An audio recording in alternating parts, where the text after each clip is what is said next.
सबसे बड़ी समस्या ये है कि जो टीवी चैनल्स के न्यूज़ रूम्स हैं, उन न्यूज़ रूम्स में जो कंटेंट सारा प्लान हो रहा है वो रेटिंग्स के आधार पर प्लान हो रहा है। इसलिए आज आपको आबादी के अनुसार भी ये समझ लेना चाहिए कि भारत को इस्लामिक राष्ट्र बनाने का सपना क्या पूरा हो सकता है।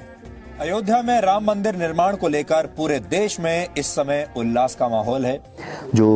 जिन इश्यूज को उठाया जाता है, जिन पर्सनैलिटीज़ को लाया जाता है, जिन शहरों की खबरें दिखाई जाती हैं, सारा एक कैलकुलेशन ये करके दिखाया जाता है कि किस शहर किस राज्य का वेटेज रेटिंग्स में ज़्यादा है तो उस राज्य उस शहर की खबर दिखानी है। यूपी के कैराना में घर छोड़कर पलायन करने वाले हिंदुओं की तकलीफ का डीएनए टेस्ट, यानी जो कुल मिलाकर जो कंटेंट प्लान हो रहा है वो इस कैलकुलेशन के साथ प्लान हो रहा है, इस गणित के साथ प्लान हो रहा है कि ये कंटेंट दिखाने के बाद हमें क्या रेटिंग मिलेगी। जो लोग भारत को इस्लामिक राष्ट्र बनाने का सपना देखते हैं वो अब इस सपने को तलवारों और बंदूकों के दम पर नहीं बल्कि तेजी से बढ़ती मुस्लिम आबादी और जहरीली विचारधारा के दम पर पूरा करना चाहते हैं।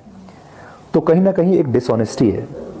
डिसऑनेस्टी है कि हम जो जर्नलिज्म कर रहे हैं या हम जो कंटेंट बना रहे हैं वो लोगों के लिए नहीं बना रहे, हम अपने बिजनेस मॉडल के लिए उस कंटेंट को बना रहे हैं। कि राम मंदिर कब तक बनकर तैयार होगा और बनने के बाद यानी निर्माण के बाद राम मंदिर कैसा दिखेगा, और अगर हमें ज्यादा रेटिंग मिलेगी तो हमें ज्यादा विज्ञापन मिलेंगे तो हमें ज्यादा पैसा मिलेगा। पूरा जो आइडिया है, जो इकोसिस्टम है न्यूज चैनल का, वो ये है।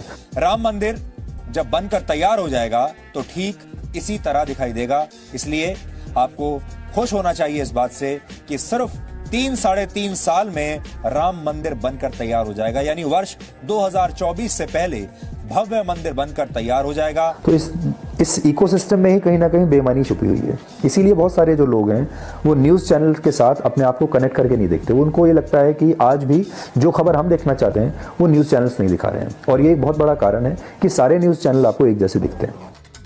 सौगंध राम की खाते हैं, हम मंदिर वही बनाएंगे। ड्रामा रामा क्या है ड्रामा? टुकड़े टुकड़े गैंग राम के काम को अशुभ बना रहा है। सेक्युलर गैंग के अंदर इतनी हलचल क्यों मची हुई है? मोदी अयोध्या चले, विरोधियों के दिल जले। प्रधानमंत्री नरेंद्र मोदी के अयोध्या जाने को लेकर सवाल उठाए गए हैं। तो रेटिंग्स जो है वो एक बाय प्रोडक्ट होना चाहिए। न्यूज़ में बेईमानी नहीं होनी चाहिए, न्यूज़ में मिलावट नहीं होनी चाहिए। अब जो आप न्यूज़ देखते हैं उसमें एक मिलावट तो रेटिंग्स की है और दूसरी मिलावट है एजेंडा की। भारत को इस्लामिक राष्ट्र बनाने वाले ये सपना 2 तरीकों से पूरा कर सकते हैं। पहला तरीका यह है कि भारत में 20 से 30 करोड़ हिंदुओं का धर्म परिवर्तन करके उन्हें मुसलमान बना दिया जाए, और दूसरा तरीका यह है कि मुसलमानों की आबादी तो बढ़ती रहे लेकिन हिंदुओं की आबादी को बढ़ने से रोक दिया जाए। तो रेटिंग्स वाली मिलावट और एजेंडा वाली जो मिलावट है, अगर इसको रोक दिया जाए तो जो न्यूज़ है वो वापस ईमानदार बन जाएगी, और उसका जो लोगों के साथ कनेक्ट टूट गया है, संबंध जो टूट गया है, वो संबंध और वो कनेक्ट वापस जुड़ जाएगा। मैंने कहा हिपोक्रेसी की भी सीमा होती है।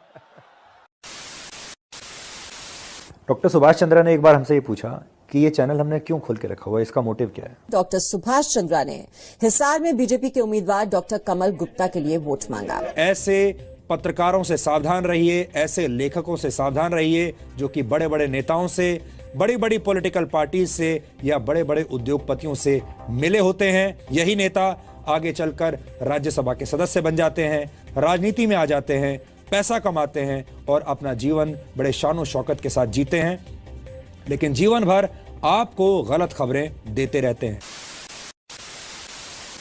तो एक आम एडिटर जो है और एक नॉर्मल जो न्यूज़ टीम जो होगी न्यूज़ रूम, वो सिर्फ टीआरपी देख के बात करते हैं। यानी the whole programming is being driven by the TRP charts, not by your mind or your gut feeling or your viewers response. वाह क्या सीन है, वाह क्या सीन है।